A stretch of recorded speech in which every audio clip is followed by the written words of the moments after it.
Il est 7h49 sur Radio Classique. Mon invité ce matin, le président de la FNSEA, le principal syndicat agricole français. Bonjour Xavier Belin. Merci d'avoir répondu à notre invitation et bonjour. Donc. Bonjour.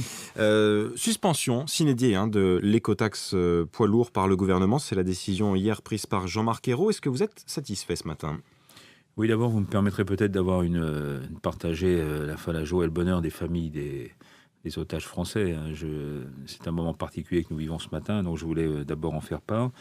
Alors, satisfaction, oui, parce que je pense que nous avons été entendus. J'avais demandé moi-même un ajournement de cette écotaxe transport pour deux raisons essentielles. La première, d'abord, qui concerne la situation économique, la conjoncture, qui est quand même très très mauvaise et très dégradée, en particulier dans le domaine de l'agriculture et de l'agroalimentaire.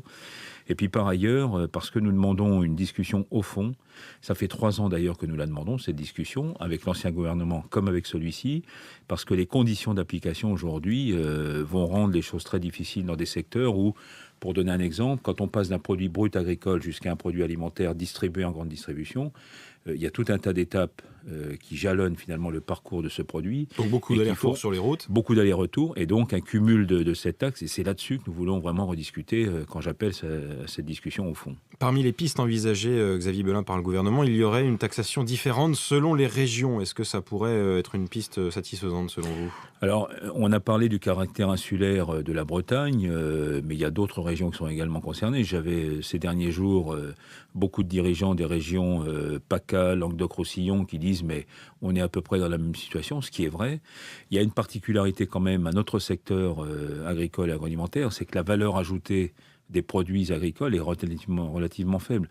On transporte beaucoup de pondéreux, comme on le dit. Donc, quand on ramène le poids de cette taxe par rapport à la valeur transportée, ça représente quand même des niveaux tout à fait importants. Donc, c'est là où nous demandons non pas, encore une fois, une suppression. Je n'avais jamais demandé la suppression parce que nous sommes conscients qu'il y a des besoins en matière d'infrastructure, y compris d'ailleurs de report modal sur du rail ou sur du fluvial.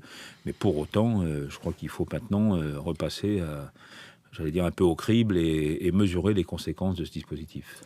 Vous aviez demandé, je crois, un report de 2 ans de l'entrée en vigueur de l'écotaxe. Oui, enfin, j'avais dit 2 ans parce que si l'on veut retrouver quand même quelques marges de manœuvre, un peu de croissance dans ce pays et faire en sorte quand même que les grands secteurs qui sont touchés, je pense en particulier au porc, à la volaille, aux fruits et légumes qui sont dans des situations très difficiles, je ne suis pas sûr que dans les mois qui viennent, malheureusement, on redresse comme ça la situation. Il y a d'autres urgences. Il y a une urgence en particulier dans l'agroalimentaire français, c'est de retrouver de la compétitivité, c'est de faire en sorte qu'on puisse restructurer ces filières, les mettre à niveau de ce que sont ces filières chez nos principaux partenaires, mais néanmoins concurrents, Allemands, Pays-Bas, Pologne maintenant, Espagne, qui deviennent des concurrents redoutables. Et je crois que ce travail-là, il est d'abord prioritaire avant d'en rajouter à des taxes et à des impositions. Je crois qu'au fond, cette écotaxe, elle a aussi révélé peut-être une forme de ras-le-bol, et le message envoyé au gouvernement, c'est maintenant, marquons une pause, quoi. Il faut se reprendre son souffle et sans doute se redonner des perspectives. Vous évoquez les difficultés des secteurs agroalimentaires et agricoles. On peut parler de crise structurelle, pas seulement conjoncturelle, dans certains secteurs, notamment le porc, évidemment, avec les problèmes des abattoirs GAD, notamment. Au fond, on peut se dire qu'il ne sera jamais possible d'appliquer une taxe, quelle qu'elle soit, à un secteur qui est en difficulté structurelle. Je fais un constat quand même qui est un peu lapidaire. Aujourd'hui, les grands pays producteurs dans le monde ont une matière première qui est à peu près au même prix, aux mêmes conditions. Les céréales, le soja, les protéines qui servent à nourrir nos animaux, qu'on soit allemand, qu'on soit brésilien, qu'on soit américain, on est tous sur un standard mondial. Or, qu'est-ce qui se passe ? Il se passe qu'après, dans la filière, que ce soit d'ailleurs en termes de réglementation, de normes, que ce soit en termes de coûts, par exemple de coûts salariaux, de coûts sociaux, mais aussi capacité à investir ou non, à moderniser, là, la France décroche.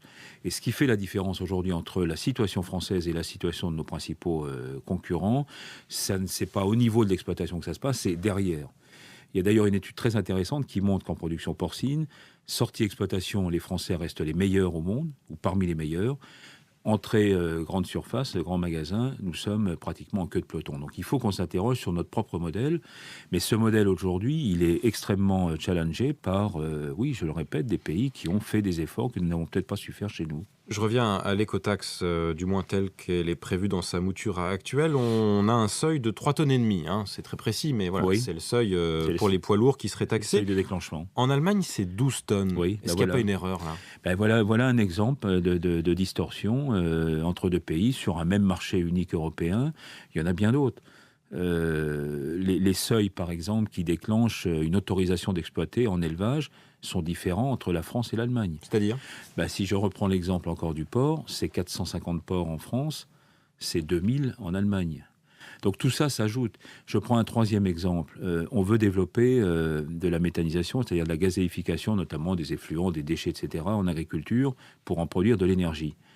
Permis de construire, autorisation d'exploiter en France, c'est au minimum 2 ans et demi à 3 ans. D'ailleurs, c'est pas moi qui le dis, le ministre de l'écologie et du développement durable le dit lui-même. En Allemagne, c'est 8 mois, 10 mois grand maximum. Donc, on a un certain nombre de pesanteurs, de lourdeurs aujourd'hui qu'il faut traiter.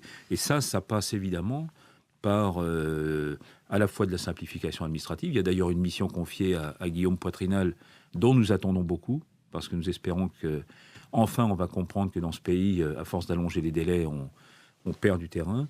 Et puis je pense quand même que sur certains postes de charge, il va falloir quand même y regarder à 2 fois. Xavier Belin, est-ce que le président de la FNSEA appelle ce matin sur Radio Classique à ne pas manifester samedi prochain à Quimper?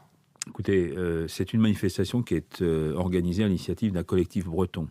D'ailleurs, on ne l'appelle pas manifestation, ça s'appelle un rassemblement, sans doute pour aussi marquer d'autres préoccupations que l'écotaxe.